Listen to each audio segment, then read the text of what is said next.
എല്ലാ മാന്യ പ്രേക്ഷകർക്കും ജനം ടിവിയുടെ ജീവനം പരിപാടിയിലേക്ക് സ്വാഗതം. ഇന്ന് പ്രമേയ രോഗത്തിൻ്റെ വിവിധ വശങ്ങൾ നമ്മളോട് വിശദീകരിക്കുന്നതിന് വേണ്ടി പാലക്കാട് മെഡിട്രീന ആശുപത്രിയിലെ ഡോക്ടർ ലിജേഷ് KU ആണ് നമ്മോടൊപ്പം ചേരുന്നത്. ഡോക്ടർ നമസ്കാരം. നമസ്കാരം. നമുക്ക് എന്താണ് ഈ പ്രമേയ രോഗം, അതെങ്ങനെയാണ് തിരിച്ചറിയാൻ കഴിയുക? പ്രമേഹ രോഗം ഒരു ജീവിതശൈലി രോഗമാണ്. ഇതൊരു നമ്മളുടെ ഇപ്പം മാറുന്ന ജീവിതശൈലിയിൽ വളരെ കോമൺ ആയിട്ട് കാണുന്ന അസുഖങ്ങളിൽ ഒന്നാണ് പ്രമേഹ രോഗം. ഇന്ത്യയുടെ ICMR സ്റ്റഡി പ്രകാരം, ഇപ്പോഴത്തെ ഏറ്റവും അവസാനത്തെ ICMR സ്റ്റഡി പ്രകാരം 10% വരുന്ന അഡൽട്ട് പോപ്പുലേഷന് ഡയബറ്റിസ് അഥവാ പ്രമേഹം ഉണ്ട് എന്നാണ് അനുമാനിക്കുന്നത്. ഇത് സാധാരണയായി ഇതിൻ്റെ ലക്ഷണങ്ങൾ ഇപ്പോൾ പലർക്കും പല രീതിയിലുള്ള ലക്ഷണങ്ങളായിരിക്കാം ഉണ്ടാവാം.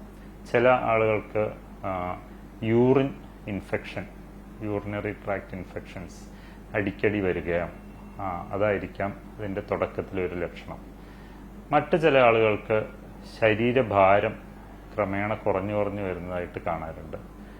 വേറെ കുറച്ച് ആളുകൾക്ക് ചിലപ്പോൾ അമിതമായ ദാഹം അല്ലെങ്കിൽ അമിതമായ വിശപ്പ്, ഇടയ്ക്കിടയ്ക്ക് യൂറിൻ ഒഴിക്കുന്ന അവസ്ഥ, ഇങ്ങനെയൊക്കെയാണ് ഇതിൻ്റെ ലക്ഷണങ്ങൾ കാണാറ്.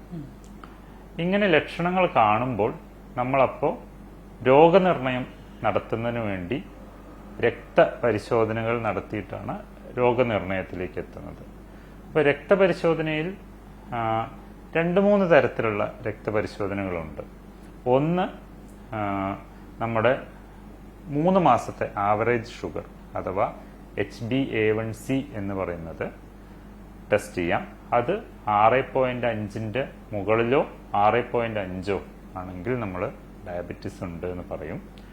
അതല്ലെങ്കിൽ നമ്മളുടെ രക്തത്തിലെ ഗ്ലൂക്കോസിന്റെ ലെവല്, അതായത് റാൻഡം ഗ്ലൂക്കോസ് എന്ന് പറയും, ഒരു ദിവസത്തിലെ ഏത് സമയത്ത് വേണമെങ്കിലും ചെക്ക് ചെയ്യാവുന്ന ഗ്ലൂക്കോസ് ടെസ്റ്റ്, അത് 200-ന് മുകളിൽ കാണുകയോ ഞാൻ പറഞ്ഞ ലക്ഷണങ്ങൾ ഉണ്ടെങ്കിലോ നമ്മൾ ഡയബറ്റിസ് ഉണ്ട് എന്ന് സംശയിക്കണം.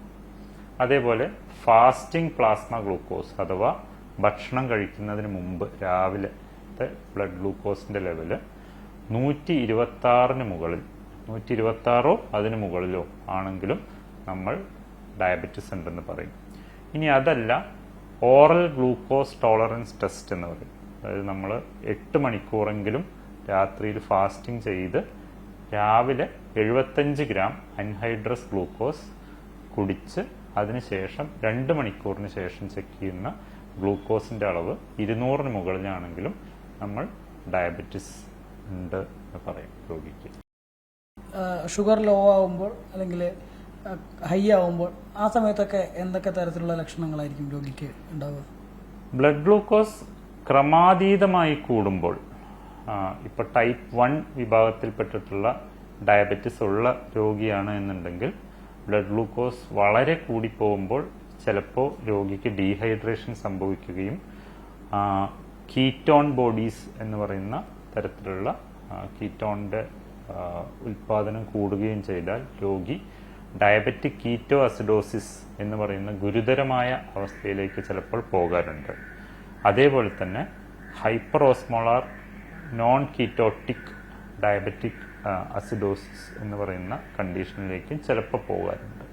അപ്പോൾ ഹൈപ്പർ ഓസ്മോളാർ സ്റ്റേറ്റ് അല്ലെങ്കിൽ ഡയബറ്റിക് കീറ്റോസിഡോസിസ്, ഇതാണ് അക്യൂട്ട് ഹൈപ്പർഗ്ലൈസിമിയ, അതായത് വളരെ പെട്ടെന്ന് ഗ്ലൂക്കോസിന്റെ ലെവല് ക്രമാതീതമായി കൂടുമ്പോൾ ഉണ്ടാകുന്ന അവസ്ഥ. പിന്നെ ബ്ലഡ് ഗ്ലൂക്കോസ് കൂടി വരുമ്പോൾ ഞാൻ നേരത്തെ പറഞ്ഞതുപോലെ യൂറിനറി ട്രാക്ട് ഇൻഫെക്ഷൻസ് ഉണ്ടാവാം, ഒരു ആളുടെ വെയിറ്റ് ഗണ്യമായിട്ട് കുറയാം. ഇതൊക്കെയാണ് ഗ്ലൂക്കോസ് കൂടുമ്പോൾ ഉണ്ടാകുന്ന അവസ്ഥ. പിന്നെ ഗ്ലൂക്കോസ് കുറേ കാലത്തേക്ക് ഗ്ലൂക്കോസ് കൂടി നിൽക്കുമ്പോൾ നമ്മൾ പറഞ്ഞ പോലെ ഓരോ അവയവങ്ങളെയും കാലക്രമേണ ഇത് ബാധിക്കാനുള്ള സാധ്യതയും കൂടുതലാണ്. ഇനി ഗ്ലൂക്കോസ് ലെവൽ കുറയുകയാണെങ്കിൽ, ഗ്ലൂക്കോസ് കുറയുക എന്ന് പറയുന്നത് നമ്മൾ ബ്ലഡ് ഗ്ലൂക്കോസിൻ്റെ അളവ് 70 മില്ലിഗ്രാം പെർ ഡെസിലിറ്ററിൽ താഴെയാകുമ്പോഴാണ് ബ്ലഡ് ഗ്ലൂക്കോസ് കുറഞ്ഞു തുടങ്ങിയെന്ന് പറയുന്നത്. അപ്പോൾ നമ്മളുടെ ശരീരത്തിന് തന്നെ ഈ ബ്ലഡ് ഗ്ലൂക്കോസ് കുറയുന്ന അവസ്ഥയെ കൗണ്ടർ റെഗുലേറ്റ് ചെയ്യാനുള്ള കപ്പാസിറ്റി ഉണ്ട്. അതായത് ഇതിനെ പ്രതിരോധിക്കാനുള്ള കപ്പാസിറ്റി ഉണ്ട്. വേറെ പലതരത്തിലുള്ള അഡ്രിനാലിൻ, ഗ്രോത്ത് ഹോർമോൺ, കോർട്ടിസോൾ എന്നീ ഹോർമോൺസിൻ്റെ ഉൽപ്പാദനം വർദ്ധിപ്പിച്ച് ഈ ബ്ലഡ് ഗ്ലൂക്കോസ് കുറയുന്ന അവസ്ഥയെ മറികടക്കാൻ ശരീരത്തിന് തന്നെ കപ്പാസിറ്റി ഉണ്ട്. പക്ഷേ കാലക്രമേണ ഡയബറ്റിസ് പോലുള്ള അസുഖങ്ങളുള്ള ആളുകൾക്ക് ഹൈപ്പോഗ്ലൈസീമിയ വരുമ്പോൾ പലപ്പോഴും അതിനെ പ്രതിരോധിക്കാൻ കഴിയില്ല. അങ്ങനെയാണെങ്കിൽ തുടക്കത്തിൽ ഒരു 55 തൊട്ട് 70 വരെ ഉള്ള ഇതിൽ രോഗിക്ക് വേർപ്പ്, കൈ വിറയ്ക്കൽ, അമിതമായ വിശപ്പ് എന്നിവ അനുഭവപ്പെടാം. ഉറക്കത്തിലല്ലാത്ത അവസ്ഥയിലാണെങ്കിൽ. അതിലും താഴെ വന്നു കഴിഞ്ഞാൽ ഒരു പക്ഷേ കൂടുതൽ ഗുരുതരമായ പ്രശ്നങ്ങളിലേക്ക് രോഗി പോയേക്കാം. അതായത് വളരെ കമ്മിയായി വരികയാണെങ്കിൽ ചിലപ്പോൾ സീഷർ അഥവാ ഫിറ്റ്സ് എന്ന അപസ്മാരത്തിൻ്റെ ലക്ഷണങ്ങളോ അല്ലെങ്കിൽ അപസ്മാരത്തിലേക്കോ പോവാം. അതല്ലെങ്കിൽ കോമ, രോഗി അബോധാവസ്ഥയിലേക്ക് പോകാം. ഇതെല്ലാം ഗ്ലൂക്കോസ് ലെവൽ കുറഞ്ഞു വരുമ്പോൾ കാണുന്ന പ്രശ്നങ്ങളാണ്. എന്താണ് HbA1c ടെസ്റ്റ്? അത് എപ്പോഴൊക്കെയാണ് ചെയ്യേണ്ടതായിട്ടുള്ളത്? HbA1c ഞാൻ തുടക്കത്തിൽ പറഞ്ഞ പോലെ ഡയബറ്റീസിനെ ഡയഗ്നോസ് ചെയ്യാനും മോണിറ്റർ ചെയ്യാനും ഉപയോഗിക്കുന്ന ഒരു ക്രൈറ്റീരിയയാണ്. ഇത് ഗ്ലൈക്കോസിലേറ്റഡ് ഹീമോഗ്ലോബിൻ എന്നാണ് HbA1cയുടെ പൂർണ്ണ രൂപം. അതായത് ഗ്ലൂക്കോസ് നമ്മളുടെ ഹീമോഗ്ലോബിനുമായിട്ട് അറ്റാച്ച് ചെയ്തിട്ടുണ്ടാകുന്ന ഒരു മോളിക്യൂളാണ് HbA1c. അപ്പോൾ ഇത് സാധാരണയായിട്ട് 5.6 താഴെയാണ് കാണുന്നത്.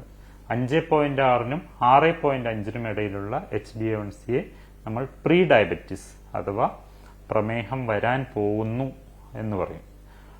6.5നോ അതിന് മുകളിലോ ആണെങ്കിൽ നമ്മൾ ഡയബറ്റിസ് മെല്ലിറ്റസ് ആയിക്കഴിഞ്ഞു എന്ന് പറയും. അപ്പോൾ ഇത് സാധാരണയായിട്ട് ഒരു 3 മാസത്തെ ബ്ലഡ് ഗ്ലൂക്കോസിന്റെ ഒരു തോതാണ്. അപ്പോൾ ഇത് സാധാരണ നമ്മൾ 3 മാസത്തിലോ ഐഡിയലായി പറയുകയാണെങ്കിൽ എല്ലാ 3 മാസം കൂടുന്തോറും ചെക്ക് ചെയ്യണമെന്നാണ്. ചുരുങ്ങിയത് വർഷത്തിൽ ഒരു 3 പ്രാവശ്യമെങ്കിലും ചെക്ക് ചെയ്യണമെന്നാണ് ഇന്റർനാഷണൽ ഗൈഡ് ലൈൻസ് പ്രകാരം നിർദ്ദേശിക്കപ്പെട്ടിട്ടുള്ളത്. ഡോക്ടർ, ഈ ശരീരഭാരത്തിൻ്റെയും അതുപോലെ തന്നെ ആഹാര നിയന്ത്രണത്തിൻ്റെയൊക്കെ പറഞ്ഞപ്പം എന്തെല്ലാം ഭക്ഷണങ്ങളാണ് പ്രമേഹ രോഗികൾക്ക് കഴിക്കാൻ പറ്റുന്നത് അതുപോലെ തന്നെ പറ്റാത്തതായിട്ടുള്ളത്? നോക്കൂ, പ്രമേഹ രോഗി കഴിക്കാൻ പാടില്ലാത്തതായിട്ടുള്ള ഭക്ഷണങ്ങൾ ഒന്നും തന്നെ ഇല്ല. നമ്മൾ പഞ്ചസാരയുടെ അളവ് കഴിയുന്നതും ഒഴിവാക്കുക, വർജിക്കുക, അതാണ് ഒരു കാര്യം. എന്നിരുന്നാൽ പോലും പല രോഗികളും ഡോക്ടർ എനിക്ക് മധുരമില്ലാതെ തീരെ ചായ കുടിക്കാനേ പറ്റുന്നില്ല എന്നെല്ലാം പറയാറുണ്ട്. അപ്പോൾ ഇപ്പോൾ അതിനുള്ള ഓൾട്ടർനേറ്റീവ്സ് എല്ലാം അവൈലബിൾ ആണ്. ഷുഗർ ഫ്രീ ക്രിസ്റ്റൽസ് എല്ലാം അവൈലബിൾ ആണ്. അത് ഉപയോഗിക്കുന്ന ഒരുപാട് രോഗികൾ, ഡയബറ്റിസ് ഉള്ള ആളുകളുണ്ട്. വളരെ സേഫ് ആയിട്ടുള്ള മാർഗ്ഗമാണത്. അതേപോലെ തന്നെ നമ്മൾ ആഹാരത്തിൻ്റെ, ഞാൻ പറഞ്ഞ പോലെ അതിൻ്റെ ക്രമീകരണം 6 പ്രാവശ്യമായിട്ട് ഡിവൈഡ് ചെയ്തിട്ട് 3 മീൽസ് 3 സ്നാക്സ് പാറ്റേൺ ഫോളോ ചെയ്യുന്നതാണ് ഏറ്റവും ഉചിതം. അതിന് ബ്രേക്ക്ഫാസ്റ്റ് കഴിഞ്ഞ് ലഞ്ചിനിടയിൽ ഒരു സ്നാക്ക്, അതിനെ നമ്മൾ മിഡ് മോർണിംഗ് സ്നാക്ക് എന്ന് പറയും. പിന്നെ ലഞ്ചിനും ഡിന്നറിനും ഇടയിൽ ഒരു സ്നാക്ക്, ഈവനിങ് സ്നാക്ക്. പിന്നെ അതേപോലെ ഡിന്നർ കഴിഞ്ഞ് ഒരു സ്നാക്ക്, അതിനെ ബെഡ് ടൈം സ്നാക്ക് എന്ന് പറയും. ഇങ്ങനെ 6 പ്രാവശ്യമായിട്ട് ഡിവൈഡ് ചെയ്ത് കഴിക്കുക.